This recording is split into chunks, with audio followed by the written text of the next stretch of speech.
नमस्कार, मैं विनीता मिश्रा आप सभी दर्शकों का जिले के number 1 channel city news Muzaffarpur में स्वागत करती हूं। खबरों की ओर बढ़ने से पहले आइए एक नजर डालते हैं आज की सुर्खियों पे। हेडलाइंस के प्रायोजक हैं नीलकमल एक्सक्लूसिव शोरूम। सकरा थाना क्षेत्र के पचदही गांव में दहेज को लेकर ससुराल वालों ने बहू की हत्या कर शव को जलाने का किया प्रयास। कोरोना टीकाकरण के चौथे चरण की जिले में हुई शुरुआत। जिलाधिकारी ने बैठक के दौरान स्वास्थ्य कर्मियों को दिया निर्देश।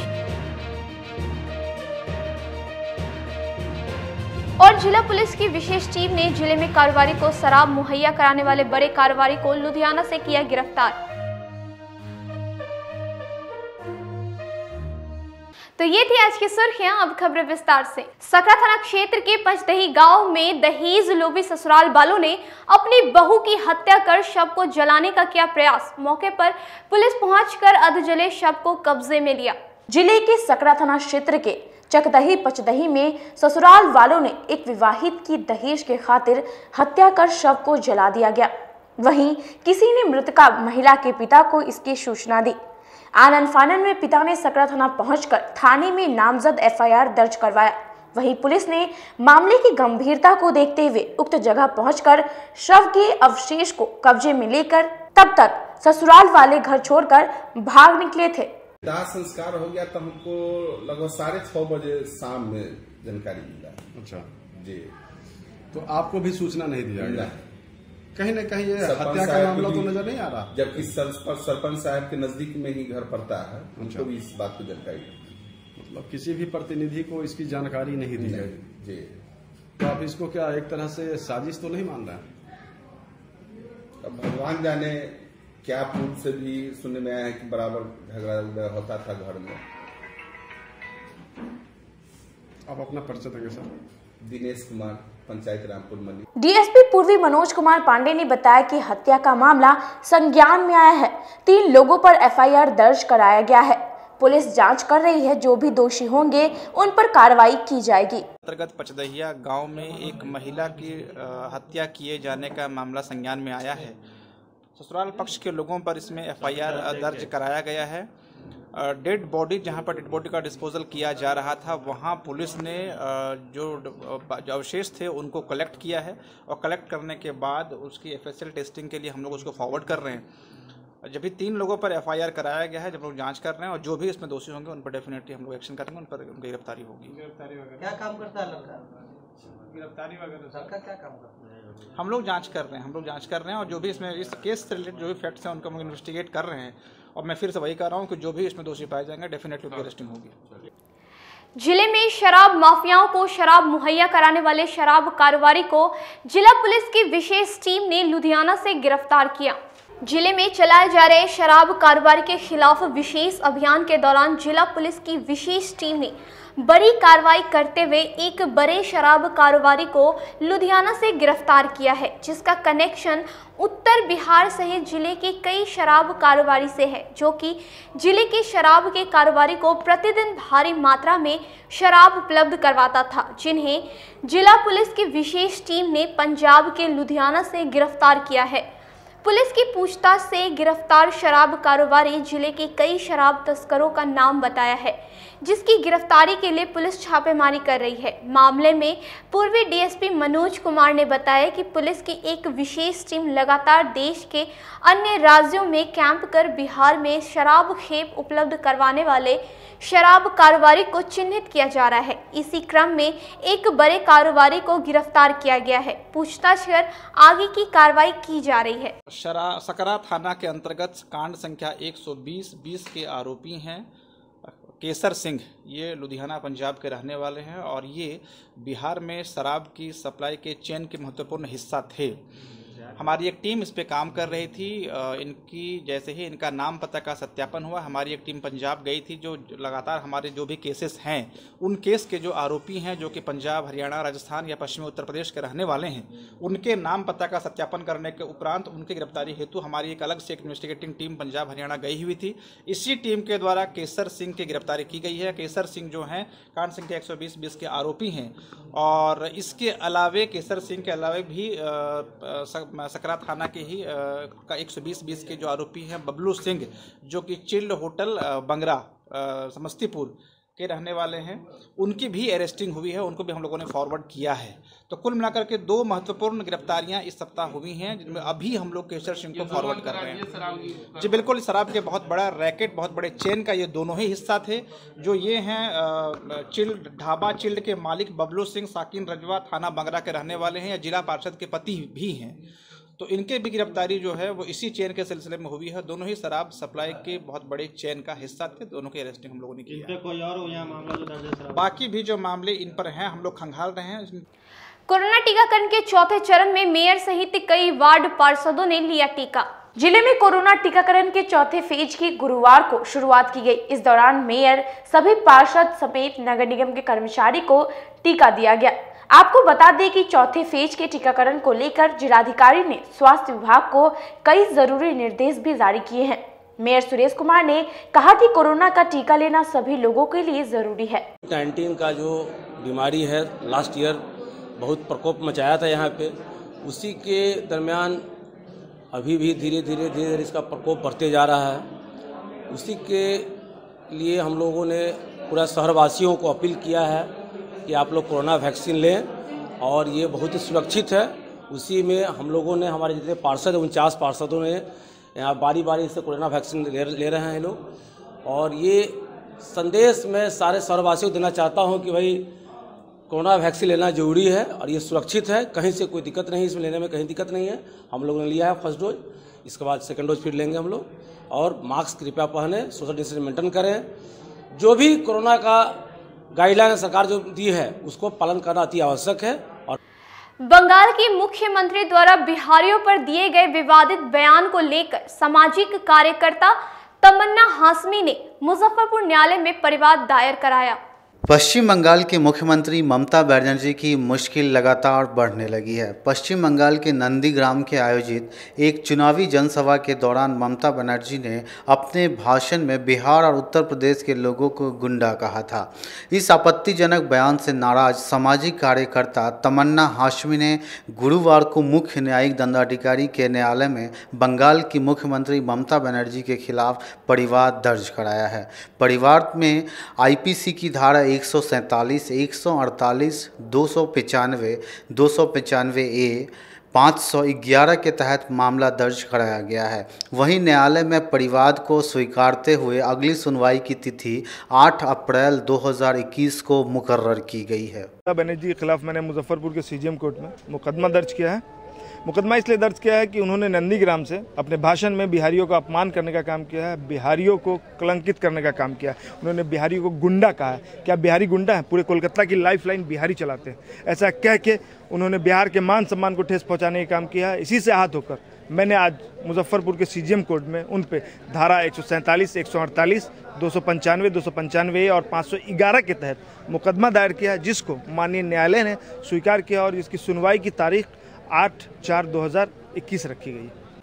किसान नेता राकेश टिकैत द्वारा किसान पंचायत में दिए गए विवादित बयान को लेकर अधिवक्ता सुधीर ओझा ने मुजफ्फरपुर न्यायालय में परिवाद दायर कराया। मुख्य न्यायिक दंडाधिकारी के न्यायालय में गुरुवार को परिवादी अधिवक्ता सुधीर कुमार ओझा ने भारतीय किसान यूनियन के नेता राकेश टिकैत के खिलाफ आईपीसी के विभिन्न धाराओं में परिवाद दर्ज कराया है। अधिवक्ता सुधीर कुमार ओझा ने आरोप लगाते हुए बताया कि राकेश टिकैत के द्वारा राजस्थान के दौसा में महापंचायत में किसान आंदोलन के दौरान देश के 16 राज्यों में विद्युत कनेक्शन काट दिए जाने वाला भाषण में विभिन्न दैनिक अखबारों में भी छापी गई है, जिससे देश में बलवा दंगा भड़कने और अप्रिय घटना को अंजाम देने की नीयत से दिए गए भाषण के विरोध में आईपीसी की धारा 504, 506, 153, 153B और 107 के तहत परिवाद दर्ज कराया है।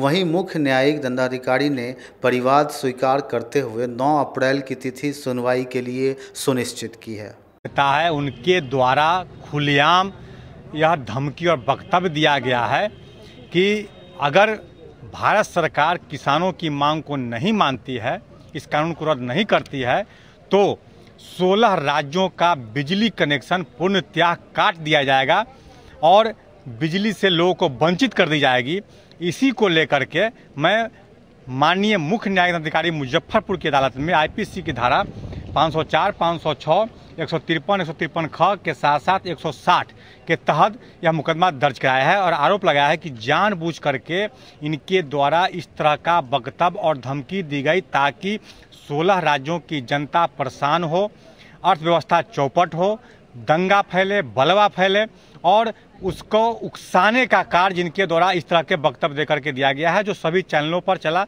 टाइम्स ऑफ इंडिया में भी छपा, जिसका मैंने जिक्र करते हुए यह मुकदमा मैंने दर्ज कराया है। गुड फ्राइडे को लेकर शहर के सभी गिरजाघरों में तैयारी जोरों से की जा रही है। गुड फ्राइडे ईसाई समाज का महत्वपूर्ण त्यौहार है, जिसको लेकर गुरुवार को जिले के सभी गिरजाघरों में तैयारी अंतिम चरण पर है। गौशाला रोड स्थित जैक्सन मेमोरियल गिरजाघर के पास्टर जगदीश मसीह ने बताया कि गुड फ्राइडे के दिन शुक्रवार को सुबह 12 बजे से दोपहर 3 बजे तक प्रभु यीशु की याद में प्रार्थना की जाएगी। साथ ही कहा, गुड फ्राइडे के दिन प्रभु यीशु को क्रूस पर चढ़ाया गया था। 3 दिन बाद वे जिंदा हो गए थे, जिसे ईस्टर कहा जाता है। इस मौके पर श्रद्धालु प्रभु यीशु को मानने वाले मोमबत्तियां जलाकर याद करेंगे। भगवान के दूत प्रभु यीशु ने मानवता की रक्षा के लिए अपना बलिदान दिया। इस मौके पर लोगों के लिए प्रार्थना के लिए विशेष तैयारियां की जा रही है।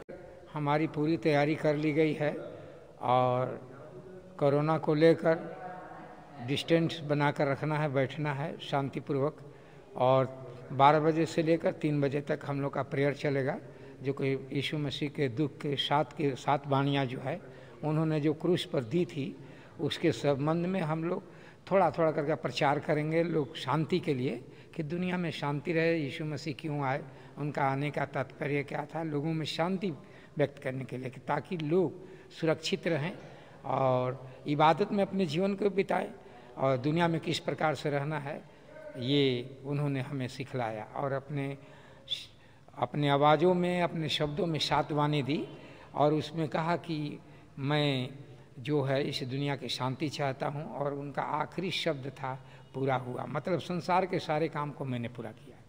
क्या करते हैं इस दिन? गुड फ्राइडे दिन कैसे मनाते हैं? गुड फ्राइडे को हम लोग शांतिपूर्वक, हमारे सभी लोग मसीही भाई बहन आते हैं और इसमें शांतिपूर्वक बैठते हैं और उनके लिए प्रार्थना करते हैं। उनके हम लोग दुख का समय भी होता है वो, कि प्रभु यीशु मसीह को यहूदी लोगों ने, उनके समाज के लोगों ने पूरी दुनिया के लिए क्रूस पर चढ़ा दिया और वो 3 घंटा क्रूस पर रहे और 3 घंटा में 7 वाणी दी और 7 वाणी पर हम लोग विचार करके 7 वचन को हम लोग बोलते हैं और सुनते हैं, मनन करते हैं, दुख प्रकट करते हैं। अब रुकते एक छोटे से ब्रेक के लिए, कहीं मत जाइएगा, देखते रहिए city news Muzaffarpur. ST international school, if you want to give your child strong foundation, the school of your dream, play to 10th based on CBSE curriculum. हमारे यहाँ अनुभवी एवं प्रशिक्षित शिक्षकों द्वारा बच्चों के देखभाल के साथ स्मार्ट क्लास द्वारा शिक्षण की सुविधा है। कक्षा 1 से 10 तक कंप्यूटर की मुफ्त शिक्षा के अलावे छात्र एवं छात्राओं के संगीत तथा नृत्य की शिक्षा की भी व्यवस्था है।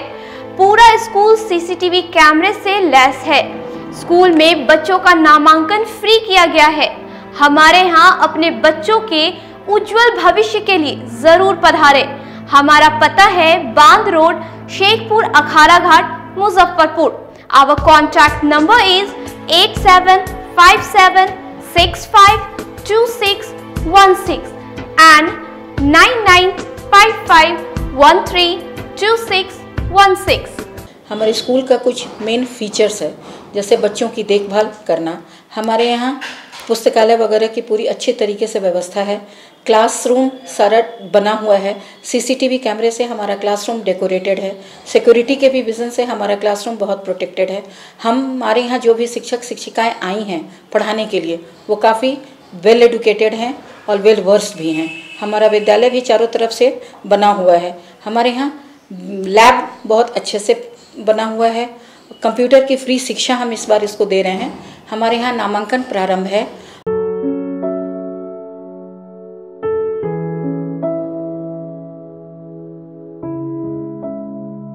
शादी समारोह और किसी प्रकार की पार्टियों के लिए आपको कई जगहों पर जाना नहीं पड़ेगा, क्योंकि आपको सारी सुविधा एक ही छत के नीचे उपलब्ध मिलेंगी, वो भी उचित मूल्य पर। 0 माइल दादर मेन रोड स्थित आयुष्मान उत्सव पैलेस में अत्याधुनिक समारोह की व्यवस्था की गई है। यहाँ फुली एसी हॉल रूम और पार्किंग की व्यवस्था है, साथ ही डेकोरेशन और कैटरिंग की भी सुविधा है। तो एक बार हमारे यहाँ जरूर संपर्क करें। हमारा पता है Shiv Dulari complex, Dadar road, Muzaffarpur. Our contact number 8700973246।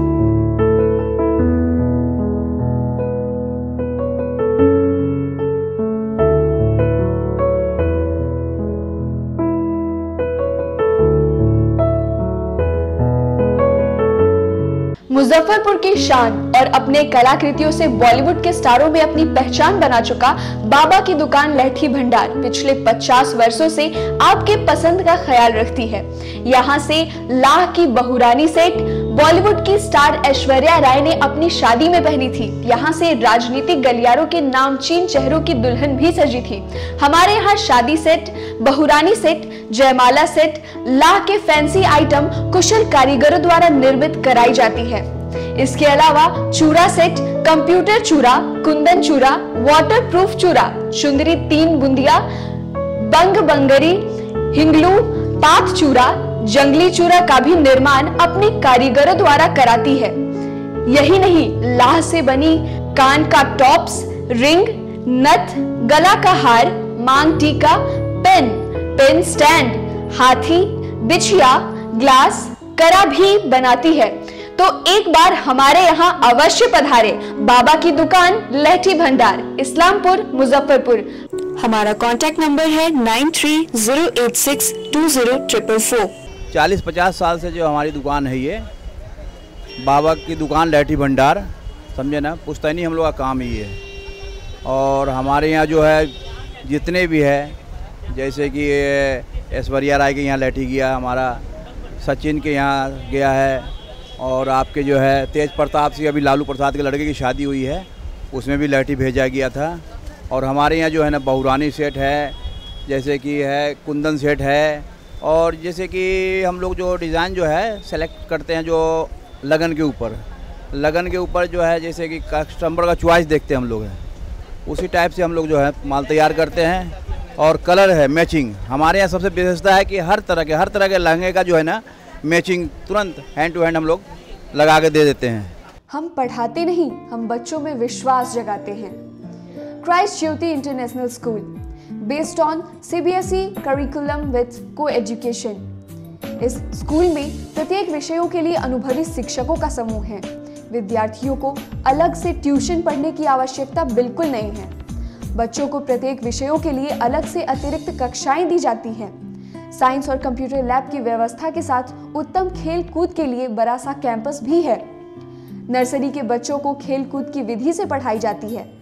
केंद्रीय माध्यमिक शिक्षा बोर्ड पर आधारित पाठ्यक्रम से कक्षा प्ले हाउस व नर्सरी से अष्टम वर्ग तक ये नामांकन प्रारंभ है। तो नामांकन के लिए तुरंत संपर्क करें। हमारा पता है Christ Jyoti international school, Dharmodaya स्थली, माधोपुर सुस्ता, मुजफ्फरपुर। ज्वाइन किया क्राइस्ट ज्योति स्कूल को, और यहाँ की व्यवस्था, यहाँ के पेरेंट्स सारे लोग पूरी तरह से बच्चों की पढ़ाई के प्रति जो केयरलेस थे, मैंने उन्हें जागरूक करने की कोशिश किया और उस व्यवस्था को बदलने के लिए मैं हर संभव प्रयास करती हूँ। जहाँ तक हो पाएगा मैं इसे आगे बढ़ाऊँगी, इसे आगे बढ़ाना ही मेरा कर्तव्य है। अब आ गया है आपके अपने शहर में उत्तर बिहार का पहला नीलकमल एक्सक्लूसिव शोरूम। नीलकमल इंडिया की फेवरेट फर्नीचर ब्रांड है। इस कंपनी के सभी रेंज एक ही छत के नीचे आपको मिलेगी। होम फर्नीचर, ऑफिस फर्नीचर की सभी रेंज यहाँ पे उपलब्ध है। कंपनी का एक्सक्लूसिव शोरूम होने के कारण 40% तक की विशेष छूट यहाँ मिल रही है। इसके अलावा 0% इंटरेस्ट के साथ बैंक से फाइनेंसिंग की भी सुविधा उपलब्ध है। तो देर मत कीजिए, एक बार हमारे यहाँ अवश्य पधारें।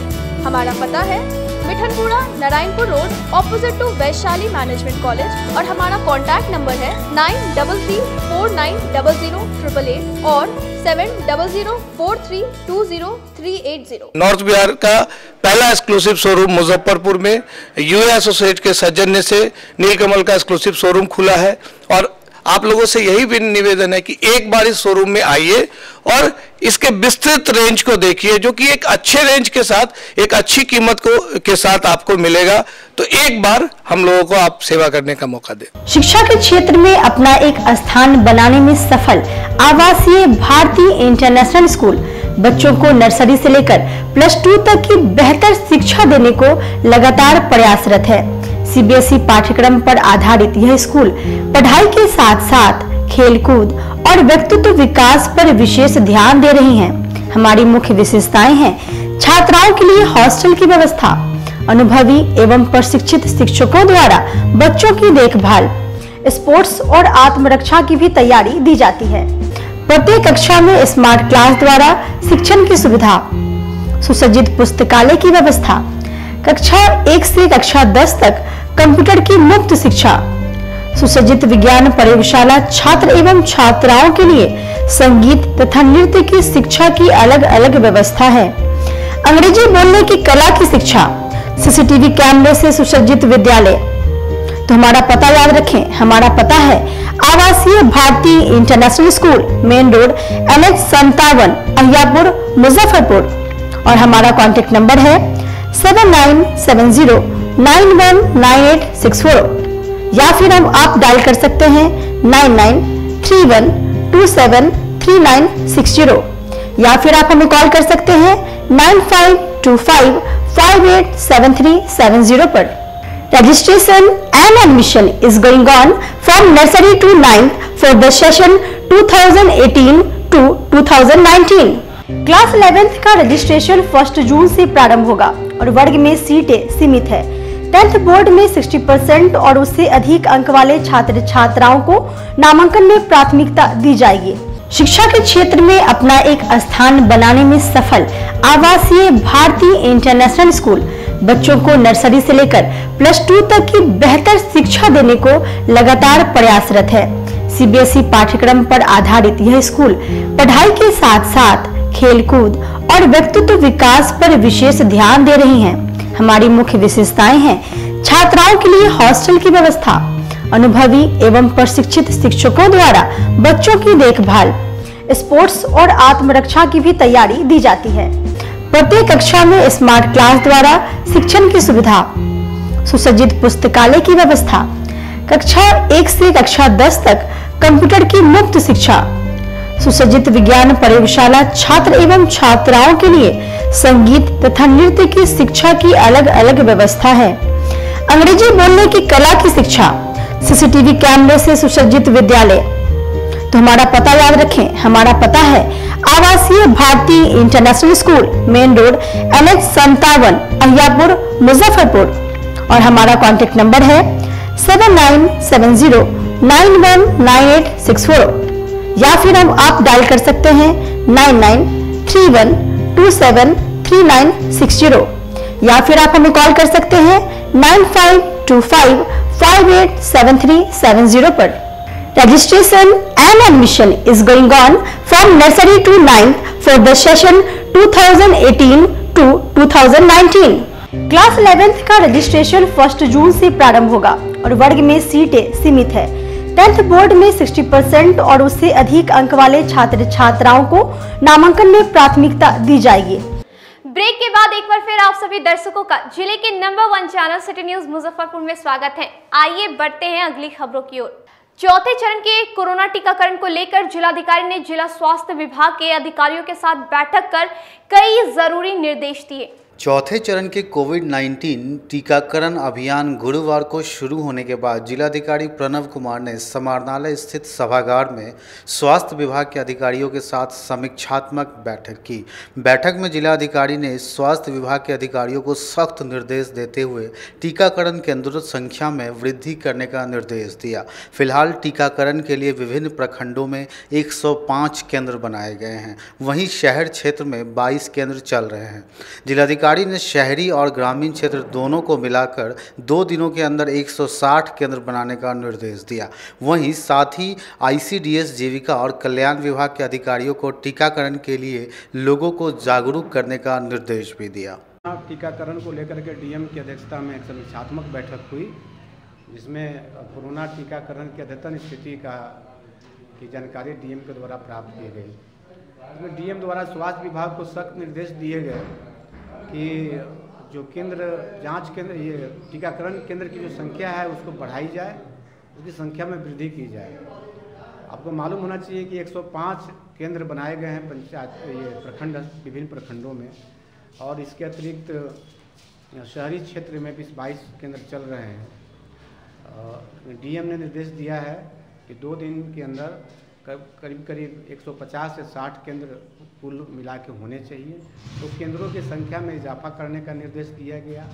साथ ही ICDS, जीविका और कल्याण विभाग को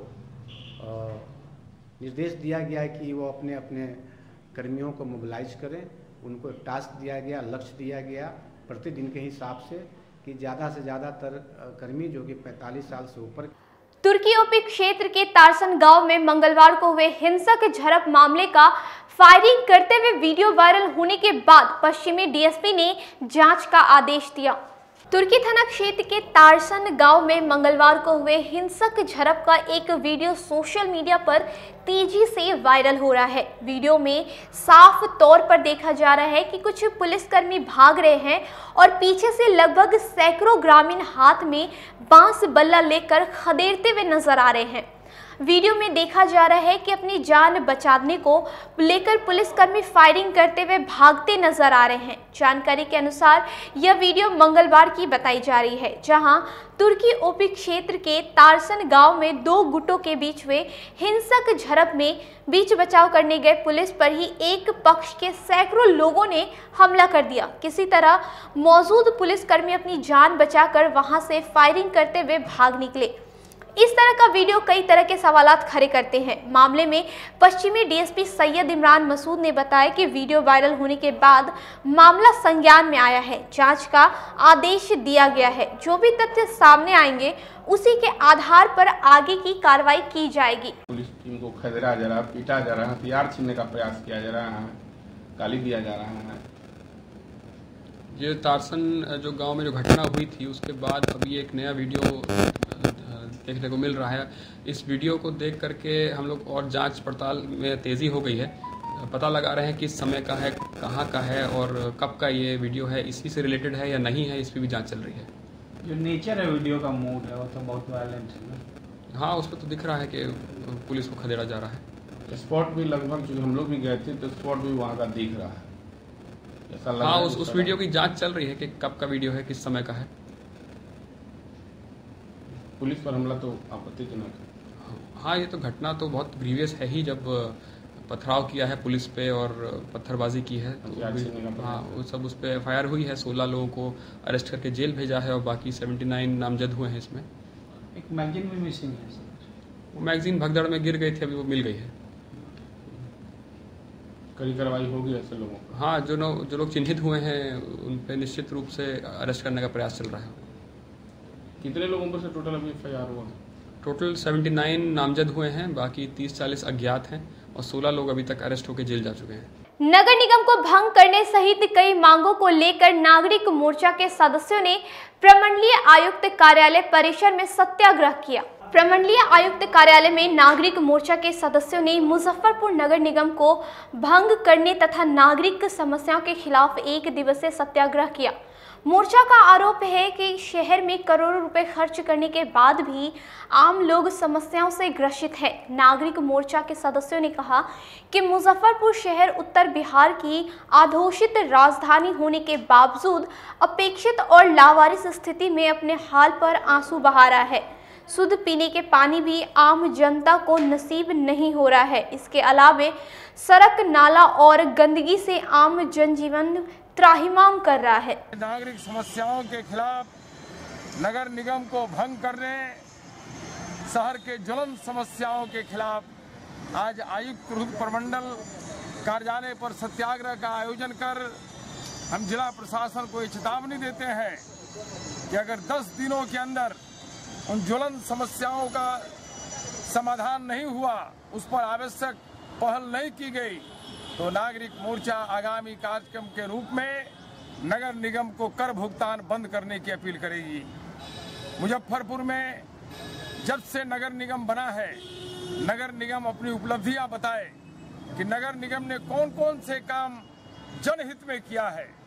एक पीने की पानी भी शुद्ध आपूर्ति नहीं कर सकता और बात तो दूर की है। सफाई के नाम पर पैसों का बंदरबाट, नाली उड़ाही के नाम पर पैसों की लूट। जब बरसात शुरू होता है तो नाला का कादो सड़क पर निकाल दिया जाता है और फिर वही बारिश के पानी में वह कादो सड़क नाला में चला जाता है। मच्छर उन्मूलन के नाम पर पानी में किरासन तेल डालकर छिड़काव किया जाता है। कभी भी या कोरोना महामारी हो या कोई पर्व त्योहार हो, कभी भी दवा का छिड़काव नहीं किया जाता। दवा के नाम पर साल में 1-2 बार चूना छींट दिया जाता है खाना पूर्ति करने के लिए। अगर दवा का छिड़काव होता है शहर में तो इतना बेतहाशा मच्छर कहां से पैदा हो रहा है। दूसरे शहर के लोग मुजफ्फरपुर पर हंसते हैं और चुटकी लेते हैं, कहते हैं इसका नाम मच्छरपुर है। अगर दवा का छिड़काव आप करते हैं, मच्छर उन्मूलन की व्यवस्था आपने की है, तो बताइए कौन सा दवा और किस कंपनी से आपने खरीदा है, उसकी जानकारी जनता को दीजिए। नागरिक मोर्चा शहर की ज्वलंत समस्याओं के खिलाफ आयुक्त रुद्र प्रमंडल को सत्याग्रह के बाद स्मारक पत्र सौंपेगी। पहली बार नागरिक मोर्चा आयुक्त कार्यालय पर सत्याग्रह का आयोजन किया है, क्योंकि सारा कार्यक्रम लोग समाहरणालय परिसर में और समाहर्ता के पास सत्याग्रह करते हैं। लेकिन जिला प्रशासन भी कुंभकर्णी निद्रा में सोई हुई है। मैंने अपने स्मारक पत्र में चर्चा की है कि नगर निगम द्वारा आय व्यय पर श्वेत पत्र जारी करे और नगर निगम की आय व्यय कि पटना हाई कोर्ट के अवकाश प्राप्त न्यायाधीश से इसकी उच्च स्तरीय जांच कराई जाए, क्योंकि काफी अरबों का घोटाला है इसके अंदर, करोड़ों का बंदरबाट लोग किया है। सफाई के नाम पर कुछ भी नहीं है। मैंने अपने स्मारक पत्र में ये चर्चा की है कि जितने भी शहर में शहीद और महापुरुषों के सम्मान में स्मारक बने हैं, ये नगर निगम बताए कि कब उसकी सफाई नगर निगम ने कराया है। भारत माता नमन स्थल और खुदीराम बोस स्मारक सहारा परिवार देख रहा है और सिटी पार्क और इंदिरा बाग ये सारे ताला बंद पड़े हुए हैं और जो भी शहीद स्मारक यहाँ बना है सब उपेक्षित और नेगलेक्ट है। अभी बिहार दिवस के उपलक्ष्य में नागरिक मोर्चा अमर शहीद बैकुंठ शुक्ल और शहीद भगत सिंह के स्मारक पर कार्यक्रम का आयोजन किया। सरला श्रीवास सामाजिक संस्था द्वारा स्वर्गीय शिव शंकर श्रीवास्तव की पुण्यतिथि पर श्रद्धांजलि सभा का आयोजन किया। मिठनपुरा के रामबाग चौक स्थित नकुलवा चौक के निकट गुरुवार को सरला श्रीवास सामाजिक सांस्कृतिक शोध संस्थान की ओर से पुरखा पुरानिया संवाद कार्यक्रम का आयोजन किया गया। वहीं कार्यक्रम के दौरान जिले के पत्रकारिता जगत के दिवंगत पत्रकार शिव शंकर श्रीवास्तव की तस्वीर पर संस्थान के कार्यकर्ताओं ने पुष्प अर्पित कर श्रद्धांजलि दी। श्रीवास शोध संस्थान के अंतर्गत कार्यक्रम पुरखा पुरानिया संवाद के तहत आज मुजफ्फरपुर के जाने माने पत्रकार स्वर्गीय पत्रकार शिव शंकर श्रीवास्तव के यादों का जश्न मनाया जा रहा है। पुरखा किसी व्यक्ति को आइंस्टीन से साइंटिस्ट ने कहा था कि कोई भी कार्यक्रम कोई भी समारोह पीछे मुड़कर देखने का होता है, श्रेष्ठ जनों को याद करने का दिन होता है और उनके व्यक्तित्वों के राह पर चलने का दिन होता है। आज हम पुरखा पुरानिया संवाद के अंतर्गत पत्रकार शिव शंकर श्रीवास्तव को याद करने जा रहे हैं। उनके व्यक्तित्वों से हम लाभान्वित होंगे और उन्होंने अपने जीवन में सादा जीवन उच्च विचार का जो अपनत्व रखा और विभिन्न कार्यक्रमों को करने में जो आगे वो बढ़े, उन चीज़ों को उनके कर्तव्यों को याद कर हम प्रेरणा लेंगे और पत्रकार लोगों को भी आज एक संदेश मिलेगा कि शिव शंकर श्रीवास्तव पत्रकारिता कैसे करते थे, कैसे रहते थे, एक सामान्य जीवन में, गृहस्थ जीवन में और विभिन्न कार्यक्रमों में कैसे रुचि रखते थे। ऐसे पत्रकार शिव शंकर श्रीवास्तव के यादों के जश्न में आज मना करके उनके व्यक्तित्व से हम लोग लाभान्वित होंगे। आज के लिए बस इतना ही। अब मुझे और मेरी पूरी न्यूज़ टीम को दीजिए इजाजत। नमस्कार।